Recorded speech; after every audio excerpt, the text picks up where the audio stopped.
can find out more information on Infowars.com, PrisonPlanet.com, PrisonPlanet.tv.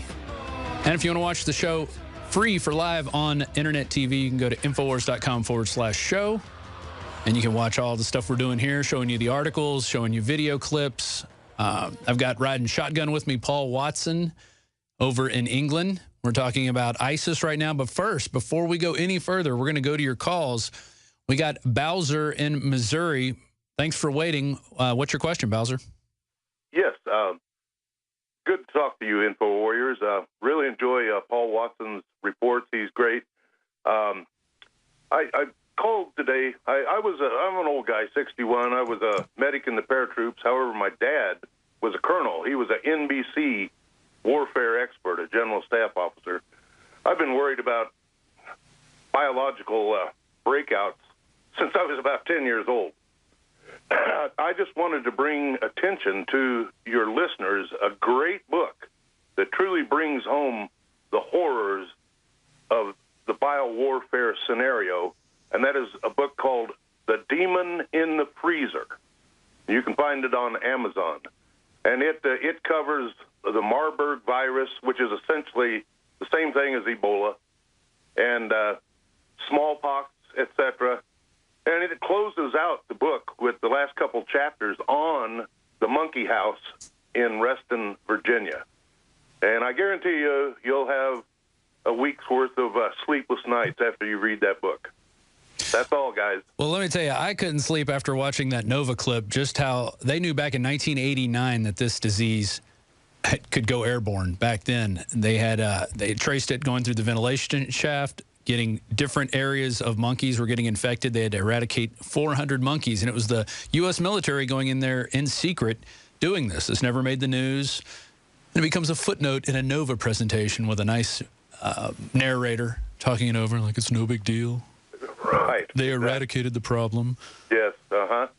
Well, this is so frightening to me, the fact that they're telling us that 20,000 people are infected. My guess, it's probably closer to 250,000 by now. And I mean that. Oh, no. They say this thing's going to double every 2 weeks. So if you have 20,000 a few days ago, in a few days it's going to be 40, and then it's going to be 80, and then it's 160. And that's just the ones they know about. What about the ones they don't know about? What about the ones in the outlying areas, the people who are getting turned away? Because people are getting turned away from clinics. And they say every time one's getting turned away, that's another 1.5 cases that we know of that could just be infected. So, I mean, it's just crazy. There is no response to this, and they just don't want to admit that it's gone airborne. So, do you have anything else to add, Bowser? Yes, it's also insane and unconscionable that they're actually flying these victims all over the world. Yeah. I mean, that's not what you do. You pin them up. It sounds cruel, but you pin them up and you let them die there. That's what you do. Or at least take a ship out in the middle of the Atlantic Ocean and fly everybody there. Put it in the Mediterranean. Put it where nobody else is going to get infected. And don't let anybody off the ship. If you go on this ship, you sign an agreement saying you're not going to leave for at least 6 months. So we know, bona fide, that you're not infected and you're not going to infect anybody else.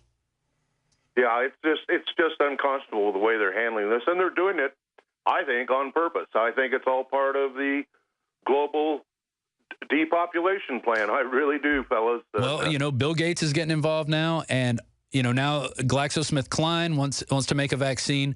Well, if they make a vaccine, it ends up in the United States. You've suddenly got 300 million people who want to buy this thing right off the bat and who actually have the money to buy it, unlike most of these African countries where it has to be aided in. Thanks for your call, Bowser. We're going to go now to Jim in Cali. He wants to talk about Ebola and the military response. I agree, Jim. It doesn't make sense that the DOD is being enlisted to help eradicate Ebola. Hi. Thanks for taking my call. On that subject, if you recall, a couple of years ago, there was a drill, a drill for between the U.S. military and the CDC, in which they went out and had people dressed up as zombies, and they would shoot them in this staged emergency exercise. And at the time, this was covered all over the news, and people were wondering, well, why are they training for zombies? This makes no sense. This is a fantasy. Why are they being so serious about a zombie apocalypse and training to shoot down scores of infected people? Well, now when you look at what we're seeing with Ebola, it makes perfect sense.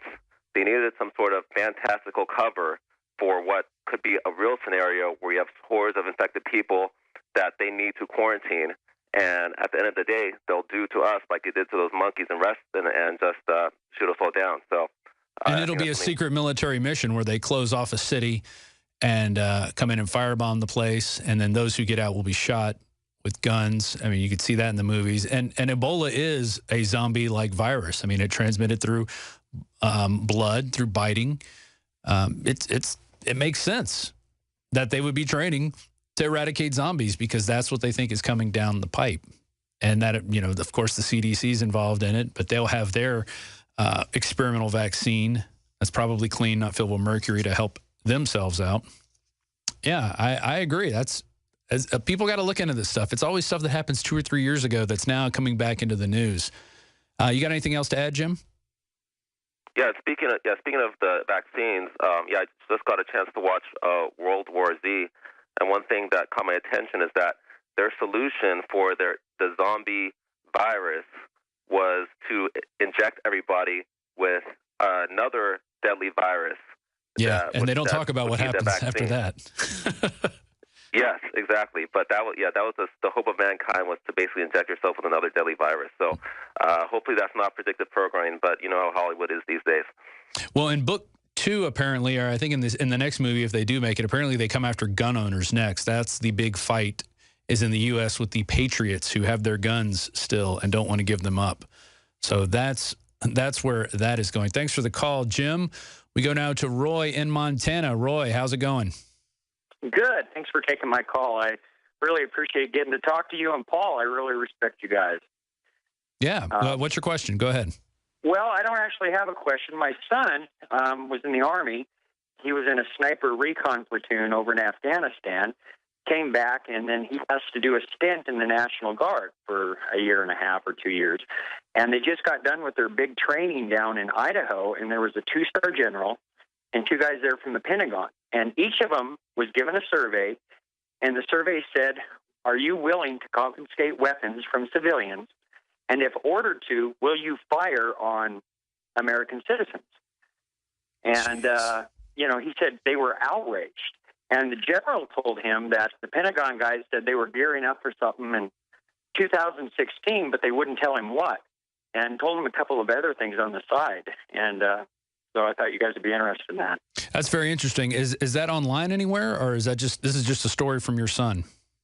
Well, no, that's just the story from my son and the guys that, they had to go over there. So the guys from his platoon that came back with him, and they were outraged. He's trying to get a copy from somebody, so we can send it to you guys. Yeah, a copy or even a shot on a cell phone, anything like that. Anytime something like that pops up, you need to immediately shoot that on your smartphone and send it to tips@Infowars.com or whistleblower@Infowars.com. And I comb through those regularly, and I love to receive the tips. I mean, I've received some outrageous stuff, some stuff that we haven't even gone public with yet because we have to vet it first because it's so outrageous. But, Roy, thanks for the call. We're going to be back right after this with more of your questions. It's the Alex Jones Show, and I'm your host, Rob Dew, Infowars.com. The facts are in. The studies are legion. Sodium fluoride and other toxic members of the fluoride family are devastating the health and cognitive ability of the American people. So why are the social engineers adding it to the water? Simple. Dumb down the host population that the parasitic technocracy is feeding on. We may not have been able to get fluoride out of the water supply yet, but we can help to get it out of our bodies. I am extremely excited to announce the exclusive InfoWars Life Fluoride Shield formulation, fusing 6 of the best documented ingredients from around the world to help the body remove not just toxic fluoride residues from the body, but a whole host of toxic substances. Let's take a stand against the globalists by blocking their poisons with Fluoride Shield. I use Fluoride Shield every day. Secure your Fluoride Shield and other pioneering formulations at InfoWarsLife.com today. Let's start cleansing our bodies now and support the InfoWar at the same time. That's InfoWarsLife.com.